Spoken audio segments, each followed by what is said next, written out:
இன்போசிஸ் ஒரு அறிவிப்பு வெளியிட்டிருந்தார்கள். 11ஆம் தேதி இந்த வாரத்துல வியாழக்கிழமை என்று அவர்களுடைய போர்ட் மீட்டிங் இருக்கு. அந்த போர்ட் மீட்டிங்ல பங்கு திரும்ப வாங்குறத பத்தி, பைபேக்க பத்தி அவர்கள் விவாதிக்க இருப்பதாகவும், அப்படி ஒருவேளை கால் எடுத்தாங்கன்னா வாங்குவாங்க அப்படின்னு சொல்லப்படுகிறது.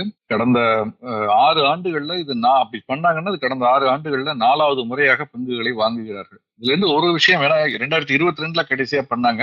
அப்ப பண்ணது ஏன்னா ஓபன் மார்க்கெட், அதாவது பங்குகளை வாங்குறதுன்னு முடிவு பண்ணிட்டு அந்த நிறுவனமே, அந்த நிறுவனத்திடம் தேவையில்லாத பணம், உபரி பணம் இருக்கு. அந்த பணத்தை பங்குதாரர்களுக்கு டிவிடெண்டா கொடுக்கறது அப்பப்போ வருஷம் அதுல ஒரு பகுதியை ரிசர்வா வச்சுட்டே வருவாங்க. ஏதாவது எதிர்பாராத விரிவாக்க பணிகள் அல்லது எதிர்பாராத செலவுகள் வரலாம், அல்லது பிளான் பண்ண திட்டமிட்ட ஒரு வளர்ச்சி பணி வரலாம். அதுக்காக ஒரு கேபிட்டல் மாதிரி வச்சுட்டு வருவாங்க ரிசர்வ்ல. ஒரு காலகட்டத்தில் அது தேவையில்லை, புதிதாக எந்த விதமான பெரிய வளர்ச்சிக்கான நம்ம இப்ப முதலீடுகள் தேவையில்லை இப்போதைக்கு நெருங்கும் பொழுது அந்த பணத்தை முதலீட்டாளரிடம் திருப்பி கொடுக்கலாம். அப்படி கொடுக்கறதுல ஒரு டிவிடெண்ட், இன்னொன்னு பைபேக். அந்த நிறுவனமே அந்த ரொக்கத்தை கொடுத்து அந்த நிறுவனத்தை பங்குதாரரிடம் பங்குகளை வாங்குறது. இந்த பைபேக் 2 விதமா பண்ணலாம். ஒன்னு ஓபன் மார்க்கெட்ல வாங்குறது, பங்கு சந்தையிலேயே வாங்குறது, நம்ம வித்துக்கிட்டே இருக்கலாம், வாங்கிட்டு இருப்பாங்க ஒரு குறிப்பிட்ட விலை வரைக்கும். இன்னொன்னு டெண்டர் ரூட்னு இருக்கு. நம்ம நேரடியாக நிறுவனத்திற்கு அனுப்புவது, அவர்கள் ஒரு குறிப்பிட்ட விலையை நிர்ணயம் செய்து, அவர்கள் குறிப்பிட்ட அளவு நிர்ணயம் செய்து அந்த சதவீதம் வரைக்கும் வாங்குவாங்க. சோ எந்த ரூட் எடுக்க போறாங்கன்னு தெரியல. பட் கடைசியா பண்ணது